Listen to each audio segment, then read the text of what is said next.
Welcome back, students. This is 12th class physics, and today we will study about numerical 31. यानी 31 जो numerical है वहाँ से अपने को क्या करना है स्टूडेंट्स, अपने को स्टार्ट करना है। तो चलो स्टूडेंट्स, सबसे पहले जो 31 जो न्यूमेरिकल है इसको अपन स्टडी करते हैं, पढ़ते हैं, और उसके बाद में अपन इसको सॉल्व करेंगे। According to the question we have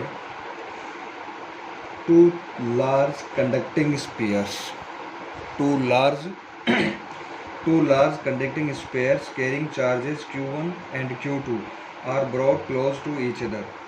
Is the magnitude of electrostatic force between them exactly given by q1 q2 upon 4 pi epsilon naught r square, where r is the distance between their centers. तो students ये वाला जो लो है, ये आपका Coulomb's का लो है। कुलाम ने बताया था अगर आपके पास कोई 2 पॉइंट चार्जेज है q1 q2, तो उन दोनों पॉइंट चार्जेज के बीच में लगने वाला जो फोर्स है वो आपका k q1 q2 upon R square. यहाँ पे जो 1/4 पाई एप्सिलॉन नॉट जो है ये किसकी वैल्यू है, आपकी k की वैल्यू।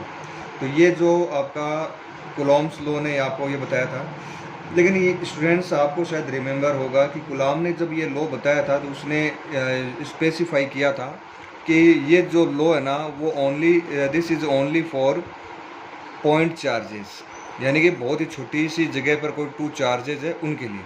लेकिन आपने मान लो कोई टीनी स्पेयर ले लिया, एक तो ये ले लिया और दूसरा ये ले लिया, तब है ना उनके बीच में लगने वाला फोर्स जो है वो अपन इस लॉ से नहीं बता सकते। क्यों? क्योंकि ना ये लॉ ना केवल आपको कुलाम्स का जो लॉ है वो केवल पॉइंट चार्जेस के लिए।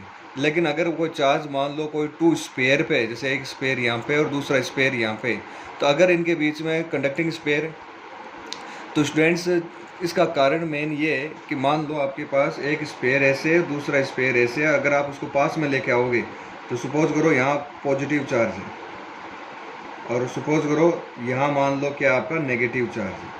जब है ना पास में लेके आओगे तो ये वाले पॉजिटिव और ये नेगेटिव है ना, ये इधर वाले जो नेगेटिव चार्जेज है ना वो खिसक के आपके इधर ज़्यादा हो जाएंगे। इस वाली सरफेस और इस वाली सरफेस पे देखो प्लस और माइनस एक दूसरे को क्या करते हैं, अट्रैक्ट करते हैं। तो होगा ये कि ये जो पॉजिटिव चार्जेज है ना वो इस नेगेटिव चार्जेज को अपनी ओर अट्रैक्ट करेंगे, तो यहाँ और यहाँ चार्ज डेंसिटी क्या हो जाएगी, ज़्यादा हो जाएगी। समझ गए? तो इसका मतलब चार्ज है ना वो स्पेयर पर आपका यूनिफॉर्म नहीं रहेगा। अब यूनिफॉर्म चार्ज नहीं है तो इन चार्ज से जो फोर्स जो जनरेट होता है वो भी आपका चेंज हो जाएगा। आपका फोर्स आप ये नहीं बता सकते। हाँ, अगर है ना चार्ज आपका यूनिफॉर्म है और इधर भी यूनिफॉर्म है तो आप बता सकते हो कि ये वाला फोर्स अप्लाई हो सकता है, लेकिन इस केस में ऐसा पॉसिबल नहीं है। तो ध्यान में रखना। तो आप इसका आंसर इस तरीके से दोगे। एक सेकेंड। तो स्टूडेंट्स इसका आंसर ये है, no, when the two spheres are brought close to each other their charge distributions do not remain uniform.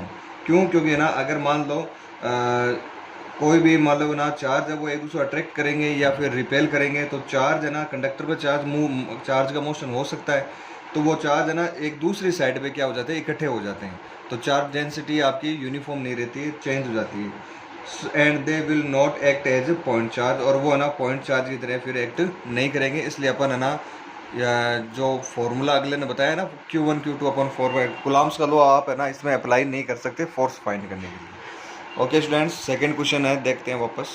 According to the second question we have, if Coulomb's law involve 1/r³ dependence, would Gauss's law be still true? कि अगर ना Coulomb's का जो formula है, देखो ये तो है कुलाम का फॉर्मूला, कुलाम के फॉर्मूले नीचे देखो क्या आपका r स्क्वायर है। क्वेश्चन कह रहा है कि अगर r स्क्वायर की जगह अगर फॉर्मूले में r³ हो जाए तो क्या गाउस का लॉ जो है वो अभी भी ट्रू रहेगा या नहीं रहेगा? तो चलो स्टूडेंट्स, इसको आपको ना नोटबुक में देखना पड़ेगा। तो सपोज करो स्टूडेंट्स, आपका जो फोर्स का जो फॉर्मूला होता है वो आपका ये होता है कि q1 q2 अपॉन r²। चलो क्वेश्चन कह रहा है कि इसकी जगह आप r³ कर दो। ठीक है, अगर फोर्स के फॉर्मूले नीचे r³ हो गया तो इलेक्ट्रिक फील्ड के फॉर्मूले में भी नीचे क्या हो जाएगा, इलेक्ट्रिक फील्ड का फॉर्मूला क्या होता है, kq अपॉन r² होता है, तो kq अपॉन r³ होगा। क्यों? इलेक्ट्रिक फील्ड का फॉर्मूला क्या होता है, फोर्स अपॉन क्यू नोट, तो क्यू नोट से क्यू नोट कैंसिल हो जाएगा, क्यू अपॉन आर स्क्वायर बचता था, लेकिन फोर्स में अब नीचे आर क्यूब हो गया, तो यहाँ पे भी नीचे क्या लिख दिया मैंने, इलेक्ट्रिक फील्ड का आपका ये नया फॉर्मूला बना। अच्छा, गाउस का लॉ है, गाउस का लॉ आपका ये कहता था कि फाई जो है वो आपका क्या होता है, क्यू अपॉन एप्सिलॉन नॉट। अगर आपके पास कोई क्यू चार्ज है और इसके चारों ओर कोई क्लोज सरफेस है, तो इस क्लोज सरफेस से निकलने वाला जो टोटल फ्लक्स है वो आपका क्यू अपॉन एप्सिलॉन नॉट होता है। ये किसने बताया था, ये आपका गाउस ने बताया था। तो अब गाउस के लॉ के अकॉर्डिंग ये होता है। अच्छा, ये लॉ आपको याद होगा कैसे बना था ये लॉ, देखो ये लॉ ऐसे बना था कि जैसे मान लो ये स्पेरिकल सरफेस ली थी हमने और यहाँ पे अपने क्यू चार्ज रखा था और एक गाउसियन सरफेस अपन ने मान ली थी, और इससे निकलने वाला जो फ्लक्स का फॉर्मूला है ना वो क्या बना था, E dot D S, E dot D S, ये आपका क्या बना था, यहाँ पे फॉर्मूला बना था। तो यहाँ पे क्या हो जाएगा कि phi equal to E D S, आपने ये फॉर्मूला पढ़ा है अच्छे से, ई डी एस बोल दो या ई इंटू ए बोल दो, इलेक्ट्रिक फील्ड इंटू एरिया। तो देखो इलेक्ट्रिक फील्ड का फॉर्मूला उस टाइम अपने पास क्या होता था, के क्यू अपॉन आर स्क्वायर, और डी एस यानी कि ये जो गाउसियन सरफेस ये स्पेयर मानिए, और स्पेयर का जो सरफेस एरिया है वो होता है 4 पाई आर स्क्वायर, से आर स्क्वायर कट जाएगा, के को आप क्या लिख सकते हो, 4 पाई एप्सिलॉन नॉट इंटू 4 पाई, इससे कट गया तो क्यू अपॉन एप्सिलॉन नॉट, ये मेरा आपको पहले कराया हुआ है। अब बस आपको ना चेंज क्या करना है, ई के फॉर्मूले में आपको आर स्क्वायर की जगह क्या करना है, आर क्यूब करना है, जैसा कि क्वेश्चन बता रहा है। तो अपन एक काम करते हैं, यहाँ ई के फॉर्मूले में अब मैं क्या कर देता हूँ, K Q upon R square, R cube, और इधर आपका 4 पाई आर स्क्वायर ही, तो आर स्क्वायर से एक पावर सॉरी 2 पावर है ना वो कम हो जाएगी, तो आपके पास ये बचेगा के क्यू अपॉन आर इंटू 4 पाई, के को आप क्या लिख सकते हो, 4 पाई एप्सिलॉन नॉट, इससे ये कट जाएगा। तो फिर ना गाउस का जो लॉ है वो चेंज होके क्या बन जाएगा, q upon epsilon naught r, यानी कि आपका जो फ्लक्स है ना, इसका मतलब गाउस का जो लॉ है अब ट्रू नहीं रहेगा। गाउस के लॉ, पहले गाउस का लॉ क्या होता था, क्यू अपॉन एप्सिलॉन नॉट होता था। अब गाउस अगर है ना आर क्यूब कर दिया जाए नीचे, तो गाउस का लॉ क्या हो जाएगा, q upon epsilon naught into r, यानी कि आपका जो फाई है वो किस पे डिपेंड करने लग जाएगा, साथ साथ में आर पे भी डिपेंड करने लग जाएगा। तो गाउस का लॉ अभी भी still this is not true. अब आप इसको ना इसमें बुक में क्या आंसर दे रखा है वो और देख लेते हैं। तो स्टूडेंट्स बुक में जो आंसर है वो आपका इस तरीके से है, no Gauss's law will not hold if Coulomb's law involved 1 upon r cube or any other power of r except 2, in that case the electric flux will depend upon r also। अब है ना electric field r पे कैसे depend करेगा, ये आपको मैंने derivation के थ्रू वापस आपको करवा दिया है। ये कह रहा है कि ना गाउस का लॉ अब ना ट्रू नहीं रहेगा, अगर है ना आर स्क्वायर की जगह कोई और पावर होगी तो आपका इलेक्ट्रिक फील्ड ट्रू नहीं रहेगा, गाउस का लॉ जो है वो आपका फेल हो जाता है, और गाउस के जो फाई जो है ना फ्लक्स वो है ना आर जो है ना आर पे भी क्या करने लग जाता है, डिपेंड करने लग जाता है। तो आप इस तरीके से आंसर दे सकते हो। अब ये फ्लक्स है ना आर पे क्यों डिपेंड करेगा, कैसे डिपेंड करेगा, ये मैंने आपको करके बता दिया है। चलो नेक्स्ट क्वेश्चन जो है उस पर अपन चलते हैं।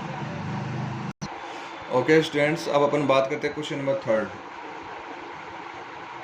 थर्ड वाला क्वेश्चन कह रहा है, A small test charge is released at the rest at the point in an electrostatic field configuration। यानी कोई इलेक्ट्रिक फील्ड है उसमें अपन है ना कोई भी टेस्ट चार्ज है उसको अपन छोड़ देते हैं। Will it travel along line of force passing through that point, कि उस पॉइंट से पास होने वाली जो लाइन ऑफ फोर्स है उसके अकॉर्डिंग ये मूव करेगा या नहीं करेगा। तो इसको आपको नोटबुक में समझना पड़ेगा, एक सेकेंड रुको। ओके स्टूडेंट्स, यहाँ मान लो ये क्वेश्चन इस तरीके से है कि ऐसे मान लो कोई इलेक्ट्रिक फील्ड है, सपोज करो यहाँ आपने एक पॉजिटिव चार्ज रखा, यहाँ आपने नेगेटिव, तो इलेक्ट्रिक फील्ड लाइन ऐसे होगी, ठीक है, इस तरीके से इलेक्ट्रिक फील्ड लाइन होगी। तो यहाँ मैंने एक क्यू नोट ना कोई टेस्ट चार्ज रख दिया, तो क्या वो ना ऐसे मूव करने लग जाएगा, क्या इस डायरेक्शन में मूव करेगा या फिर इसके टेंजेंट के अकॉर्डिंग ये मूव करेगा, ये क्वेश्चन पूछ रहा है आपसे। तो देखो आपको बताया था, जैसे मान लो ये कोई इलेक्ट्रिक फील्ड लाइन है, यहाँ अगर आपने कोई भी चार्ज वगैरह रखा तो उसमें फोर्स है ना हमेशा कैसे लगता है, टेंजेंशियल फोर्स लगता है, क्योंकि इलेक्ट्रिक फील्ड आपका कैसा रहता है, टेंजेंशियल रहता है। यहाँ अगर आपसे पूछे इलेक्ट्रिक फील्ड की डायरेक्शन बताओ तो आप क्या बताओगे कि ये इलेक्ट्रिक फील्ड की डायरेक्शन, समझ गए। आपने ये पहले भी पढ़ाया हुआ है आप लोगों को। अब जैसे मान लो कोई इलेक्ट्रिक फील्ड लाइन आपकी इस तरीके से है और अगर आपसे पूछे कि इस पॉइंट पे इलेक्ट्रिक फील्ड की डायरेक्शन, तो आप बताओगे E1 डायरेक्शन आपकी इधर है, यहाँ पे इलेक्ट्रिक फील्ड की डायरेक्शन आपकी ये होगी। यानी कि पॉइंट पॉइंट पर, हर एक पॉइंट पे इलेक्ट्रिक फील्ड की डायरेक्शन क्या होती है, अलग अलग होती है। अच्छा, ई के बारे में आपको पता है, एफ अपॉन क्या होता है, क्यू नोट होता है। यानी जो डायरेक्शन ई की है वही डायरेक्शन किसकी होगी, फोर्स की होगी। और जिस डायरेक्शन में फोर्स लगेगा आपका पार्टिकल उसी डायरेक्शन में मूव करेगा। इसका मतलब ये हुआ कि आपने अगर है ना इलेक्ट्रिक फील्ड के, इसका मतलब ये हुआ कि चार्ज जो है ना वो आपके इलेक्ट्रिक फील्ड लाइन जो है ना उसके अकॉर्डिंग मूव नहीं करेगा। कहने का मतलब ये कि आपका पॉइंट, अगर आपने चार्ज यहाँ रखा ना तो वो ऐसे नहीं जाएगा, वो अगर आपने यहाँ रखा तो वो इधर भागेगा, यहाँ रखा तो वो इस साइड जाएगा, यहाँ रखा तो इलेक्ट्रिक फील्ड की लाइन इधर है तो वो इधर जाएगा। लेकिन इलेक्ट्रिक फील्ड लाइन की डायरेक्शन में या इलेक्ट्रिक फील्ड लाइन के अकॉर्डिंग वो मूव नहीं करेगा। इलेक्ट्रिक फील्ड लाइन है तो उसकी टेंजेंट लो, टेंजेंट के अकॉर्डिंग वो क्या करेगा, उसमें फोर्स लगेगा और उसमें मोशन आएगा। हाँ, वो एक अलग केस है। अगर मान लो इलेक्ट्रिक फील्ड लाइन जो है वो आपकी एकदम स्ट्रेट है, अब बोलो यहाँ रखेंगे तो चार्ज कहाँ जाएगा, तो वो एकदम इसके लाइन के अकॉर्डिंग जाएगा। ये एक केस ऐसा है कि जिसमें ना चार्ज जो है ना वो इलेक्ट्रिक फील्ड लाइन के साथ साथ चलेगा। अदरवाइज अगर इलेक्ट्रिक फील्ड लाइन आपकी थोड़ी सी भी कर्व है तो फिर आपका चार्ज ऐसे कर्व नहीं चलेगा। चार्ज है ना, चार्ज में फोर्स जो है वो कैसा लगता है, टेंजेंशियल लगता है। तो स्टूडेंट्स आपको ना ये क्वेश्चन इस तरीके से बताना है, नोटबुक में देख लेते हैं आंसर किस तरीके से लिखा है। तो स्टूडेंट्स अपने पास देखो ये रहा थर्ड का आंसर, इसमें लिखा है नॉट नेसेसरली, यानी कि इलेक्ट्रिक लाइन ऑफ फोर्स के अकॉर्डिंग जाए ऐसा ज़रूरी नहीं है। The small test charge will move along the line of force only if it is straight line. The line of force gives the direction of acceleration and not that of velocity. ये लिखने की कोई ज़रूरी नहीं है, आप ना diagram बना के जैसे मैंने बताया ना वैसे आप बता सकते हो कि जिस डायरेक्शन में, हालांकि ये भी सही है कि line of force gives the direction of acceleration and not that of velocity. ठीक है, लाइन ऑफ फोर्स अगर आपकी ऐसे बनी हुई, मान लो लाइन ऑफ फोर्स सपोज करो ऐसे है ना, लाइन ऑफ फोर्स ऐसे है, तो लाइन ऑफ फोर्स की ये जो डायरेक्शन है ना ये किसकी डायरेक्शन है, एक्सीलरेशन की डायरेक्शन है। लेकिन वेलोसिटी आप यहाँ चेक करोगे तो वेलोसिटी की डायरेक्शन इधर है, यहाँ चेक करोगे तो वेलोसिटी की डायरेक्शन इधर है। वेलोसिटी डायरेक्शन इधर क्यों है, क्योंकि फोर्स आपका इधर लग रहा है। इस तरीके से आप स्टूडेंट्स ये चीज़ बता सकते हैं। चलो स्टूडेंट्स नेक्स्ट जो क्वेश्चन है वो चेक करते हैं। ओके स्टूडेंट्स, नेक्स्ट जो क्वेश्चन है क्वेश्चन नंबर 4, चलो उसके बारे में अपन स्टडी करते हैं। What is the work done by the field of A nucleus in A complete circular orbit of the electron, what if the orbit is elliptical. तो students आपको पता है कि जो ये जैसे मान लो यहाँ पे आपका न्यूक्लियस है और इसके चारों अगर इलेक्ट्रॉन चक्कर काट रहा है तो उसका वर्क डन जीरो होगा, क्योंकि ना डिस्प्लेसमेंट क्या होगा, जीरो, क्योंकि यहाँ से स्टार्ट करके वो वापस यहाँ आएगा तो टोटल वर्क डन क्या हो गया, जीरो हो गया। अच्छा, अगर है ना ये अगर सर्कुलर नहीं होकर अगर इलिप्टिकल होता ऐसे तो भी आपका वर्क डन क्या होगा, जीरो होगा। हाँ, ये हो सकता है यहाँ से यहाँ तक आपका एक वर्क डन आएगा, फिर यहाँ से यहाँ तक दूसरा नेगेटिव वर्क डन आएगा, लेकिन अभी भी जो नेट वर्क डन जो है वो आपका क्या रहेगा स्टूडेंट्स, जीरो रहेगा, चाहे आप सर्कुलर पाथ लो और चाहे आप इलिप्टिकल पाथ लो। तो इसका आंसर आप लोग कर लेना, ये तो सिंपल सा है, इसका तो आंसर आप लोग देख लेना क्या है उसका, लैंग्वेज बना के लिख देना। इसके बाद में अपन बात करते हैं क्वेश्चन नंबर 5। क्वेश्चन जो 5 है students, we know that electric field is discontinuous across the surface of the charge conductor. Is electric potential also discontinuous there?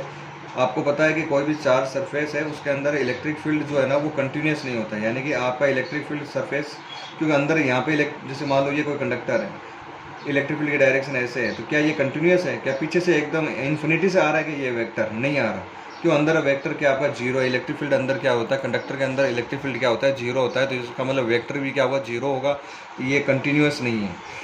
तो क्या पोटेंशियल है वो भी क्या, पोटेंशियल भी आपका डिसकंटिन्यूस होगा। तो स्टूडेंट्स आपको पता होना चाहिए पोटेंशियल जो है वो एक स्केलर क्वांटिटी है, इसमें तो कंटिन्यूस डिसकंटिन्यूस की तो बात ही नहीं होती है। आगे बात, इसमें कंटिन्यूस वेक्टर या डिसकंटिन्यूस की अपन बात कर ही नहीं सकते, ये तो एक नॉनसेंस बात होगी। तो इसी चीज़ को आप लोग लैंग्वेज में बना के लिखते हैं। फिर बात करते हैं अपन question number 6। What meaning would you give the capacity of a single conductor, यानी सिंगल कंडक्टर की कैपेसिटी से आप क्या समझते हो। तो भाई बात ऐसी है कि सिंगल कंडक्टर है ना, वो भी आपका एक कैपेसिटर ही होता है। जैसे कि अर्थ है, अर्थ एक सिंगल कंडक्टर है, बहुत बड़ा कंडक्टर है अर्थ, तो अर्थ भी एक सिंगल कंडक्टर है, तो इसकी भी क्या है, अपनी एक कैपेसिटी होती है। तो इसका मतलब अर्थ भी क्या है, एक कैपेसिटर होता है। तो इसका मीनिंग ये निकलता है कि भाई कोई सिंगल कंडक्टर है तो वो भी एक कैपेसिटर की तरह बिहेव करता है। तो इसका जो आंसर है आप इसी तरह लिखोगे, ए single conductor is a capacitor with one plate, यानी एक सिंगल कंडक्टर है, एक तरीके का कैपेसिटर है, एक प्लेट का कैपेसिटर है। दूसरी प्लेट कहाँ है इसकी, तो हम कहेंगे दूसरी प्लेट का हमें पता नहीं कहाँ है, मान लो कहीं इन्फिनिटी पे बैठी होगी प्लेट दूसरी, हमें नहीं पता ये कहाँ है। तो आप इसका आंसर इस तरीके से लिख देना, ए single conductor is a capacitor with one plate at infinity, यानी कि दूसरी प्लेट जो वन प्लेट एट इन्फिनिटी, यानी कि ये जो प्लेट है अपनी वाली वो इन्फिनिटी पर है, दूसरी प्लेट का है हमें पता नहीं है। तो इस तरीके से, और इसका खुद का भी क्या होता है, कैपेसिटेंस होता है। सिंगल कंडक्टर की कैपेसिटी का मतलब यही होता है। अब बात करते हैं अपन question number 7। Okay students, question number 7 जो है वो कह रहा है, guess a possible reason why water has a much greater dielectric constant than mica, यानी माइका से वाटर का जो डाइलेक्ट्रिक कांस्टेंट है बहुत ज़्यादा होता है, ऐसा क्यों, क्या कारण हो सकता है, इसके बारे में स्टूडेंट्स आपको बताना है। तो चलो इसको नोटबुक में देखना पड़ेगा। ओके स्टूडेंट्स, इसमें अपन ऐसे करेंगे कि एक तो अपने पास है H2O यानी कि वाटर मॉलिक्यूल, और एक अपने पास है माइका।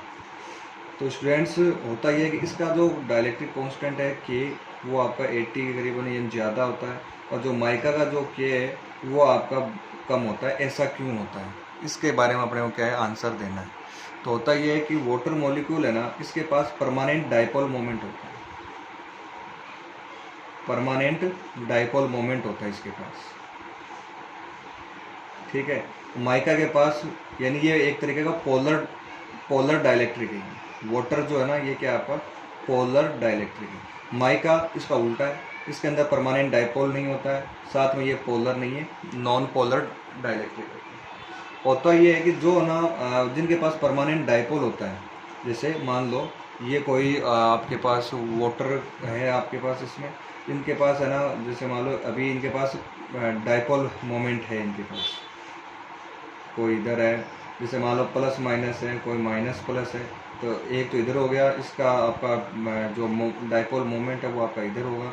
जैसे आप इसको इलेक्ट्रिक फील्ड में रखोगे, ठीक है, जैसे आप इसको इलेक्ट्रिक फील्ड में रखोगे तो ये अपने आप को ना अरेंज कर लेते हैं इस तरीके से, रीओरिएंटेशन होता है, जैसे इधर प्लस है इधर माइनस है, तो ये सारे ना ऐसे रीओरिएंटेशन हो जाते हैं।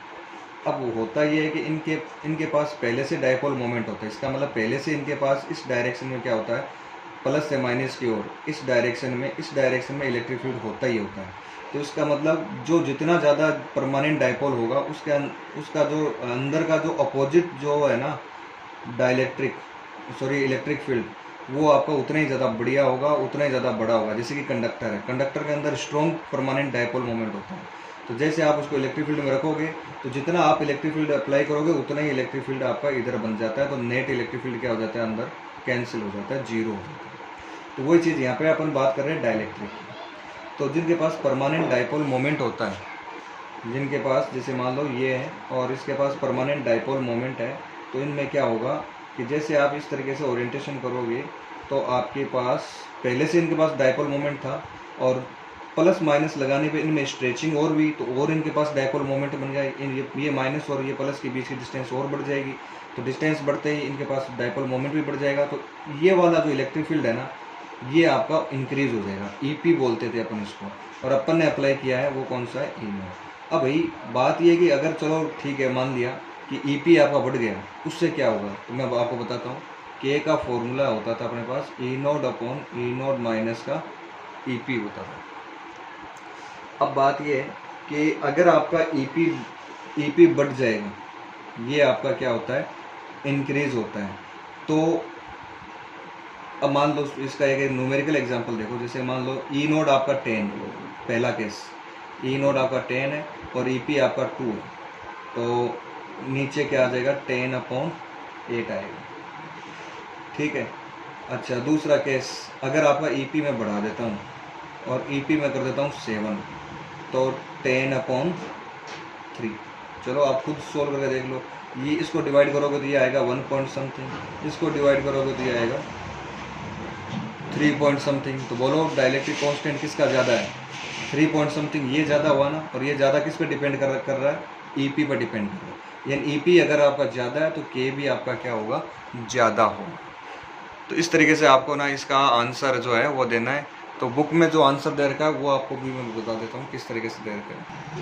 तो स्टूडेंट्स आपको बुक में आंसर इस तरीके से लिखा हुआ है, because of its bent shape and the presence of two highly polar OH bonds, a water molecule possesses a large permanent dipole about 0.6 into 10 की पावर माइनस 929 सेंटीमीटर।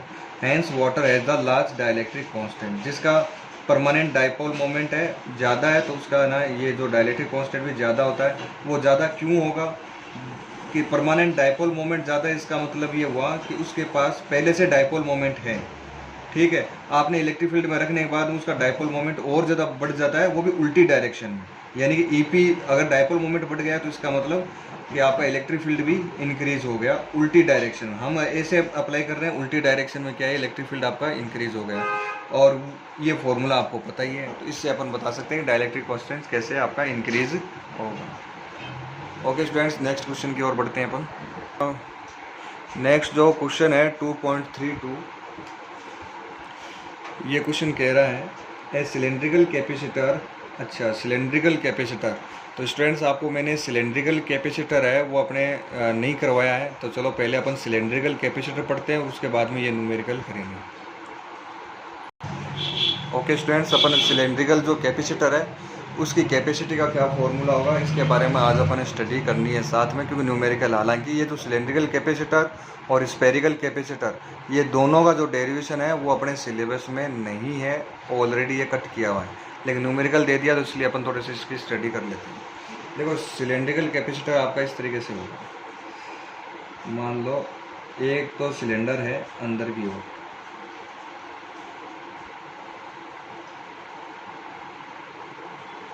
और एक सिलेंडर अपना बनेगा ऐसे बाहर की ओर। मतलब एक सिलेंडर के अंदर दूसरा सिलेंडर जो है ना वो घुसा हुआ है ना। एक सिलेंडर के अंदर दूसरा सिलेंडर है अपने पास। इस तरीके से एक सिलेंड्रिकल कैपेसिटर होता है। ओके, ये वाली जो है रेडियस ये अपन मान लेते हैं स्मॉल a, और ये वाली जो रेडियस है यहाँ से यहाँ तक ये अपन मान लेते हैं स्मॉल b। बड़े वाले की रेडियस b है, छोटे वाले की रेडियस a। मान लो इनसाइड जो यहाँ पे जो चार्ज है वो आपका नेगेटिव है, तो यहाँ पे चार्ज क्या होगा आपका? पॉजिटिव होगा। ठीक है, तो इलेक्ट्रिक फील्ड की डायरेक्शन कैसी होगी? इधर ऐसे। ये आपकी डायरेक्शन है इलेक्ट्रिक फील्ड की।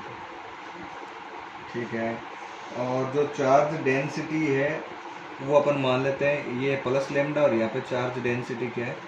माइनस का लेमडा। तो स्टूडेंट्स आपको पता है।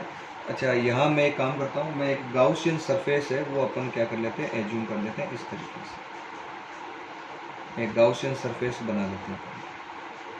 ठीक है, तो गाउसियन सरफेस बनाई, उस गाउसियन सरफेस की जो डिस्टेंस है ओरिजिन से ये अपन ने क्या मान ली? स्मॉल r मान ली। कि गाउसियन सरफेस की जो ओरिजिन जो है ना अपना, ये मान लो O है आपके पास ओरिजिन, यहाँ से ये जो डिस्टेंस है वो अपनी क्या है? Small r। तो स्टूडेंट्स आपने फाई का फॉर्मूला पढ़ा है, गाउस का लो तो यही कहता है Q अपॉन क्या होता है? Epsilon not. This is the equation first. अच्छा, चार्ज डेंसिटी क्या है आपके पास? लेमडा है, और ये वाली जो लेंथ है वो मान लो क्या आपकी? L है। सिलेंडर की लेंथ क्या है? L है। तो चार्ज डेंसिटी लेमडा है, लेमडा का मतलब 1 यूनिट पर चार्ज कितना? लेमडा है।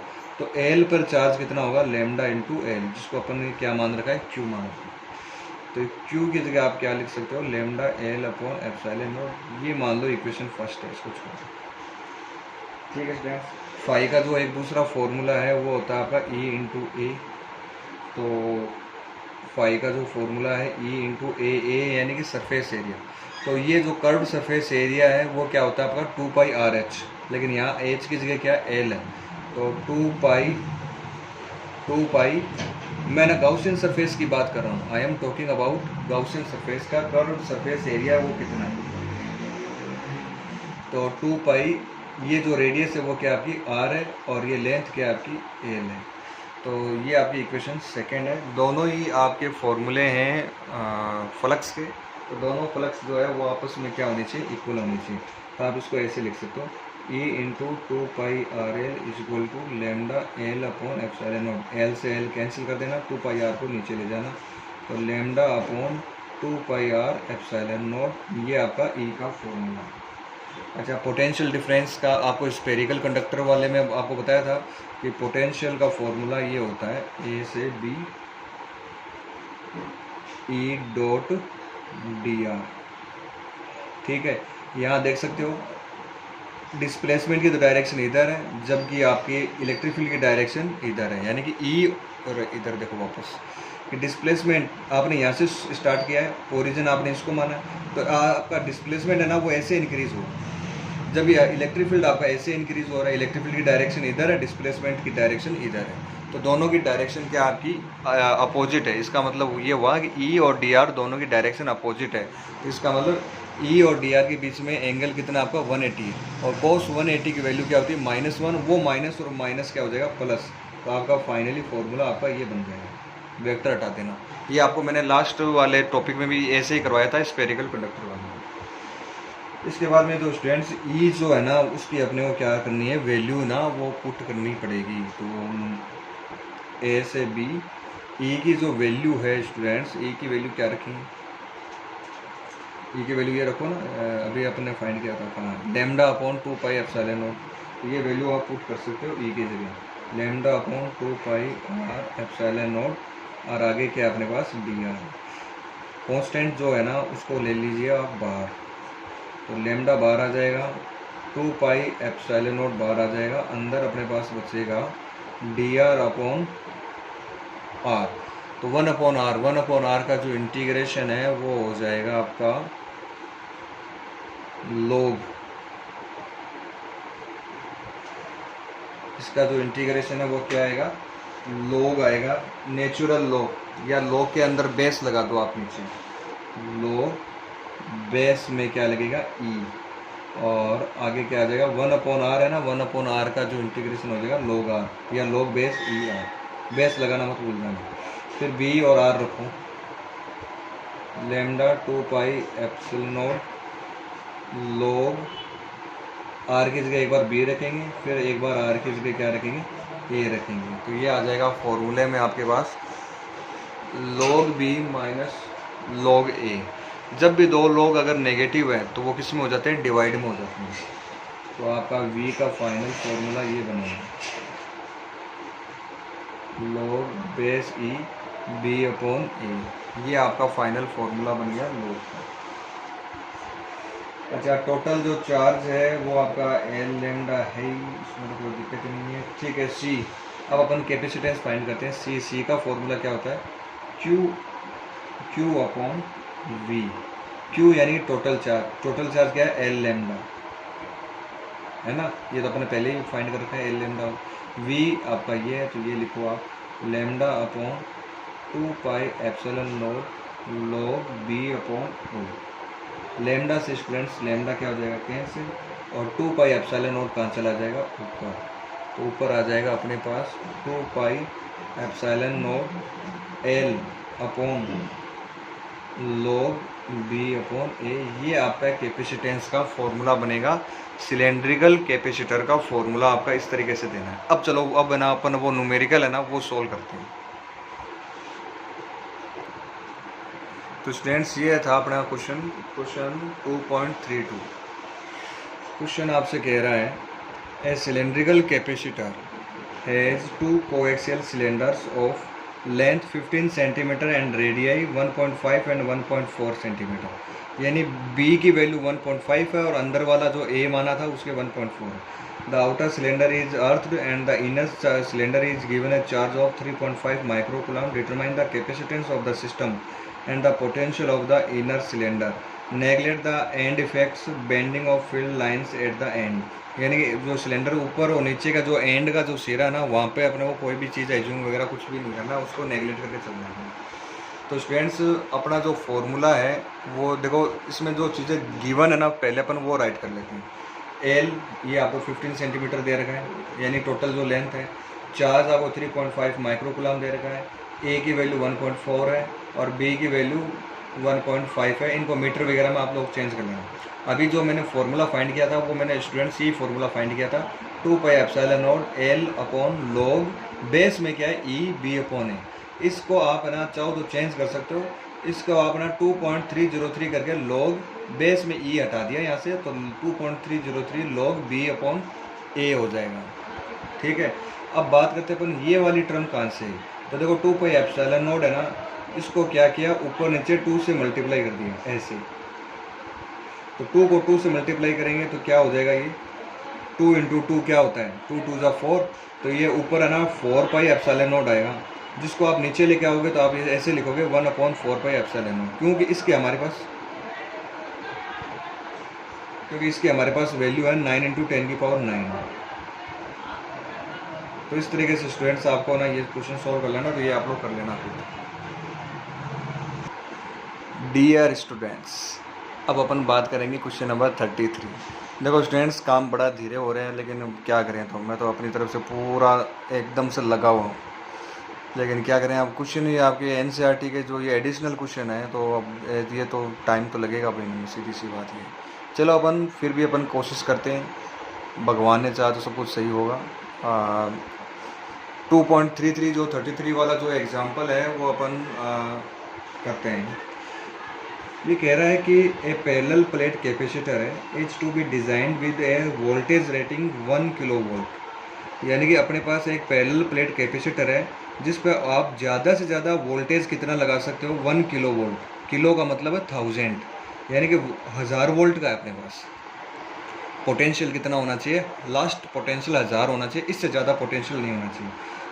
अच्छा, using a material of dielectric constant, यानी कि अपन ने एक मटेरियल यूज किया है प्लेटों के बीच में जिसका डाइलेक्ट्रिक कांस्टेंट कितना है, 3 है। And the dielectric strength about 10 की पावर 7 वोल्ट पर मीटर, यानी डाइलेक्ट्रिक स्ट्रेंथ के बारे में आपको पता होगा कि कितना इलेक्ट्रिक फील्ड ये सहन कर सकता है। जो डाइलेक्ट्रिक है ना, जो प्लेटों के बीच में अपन डाइलेक्ट्रिक डालते हैं, वो कितना इलेक्ट्रिक फील्ड सहन कर सकते हैं, तो वो इतना इलेक्ट्रिक फील्ड है ना वो सहन कर सकता है 10 की पावर 7 लास्ट।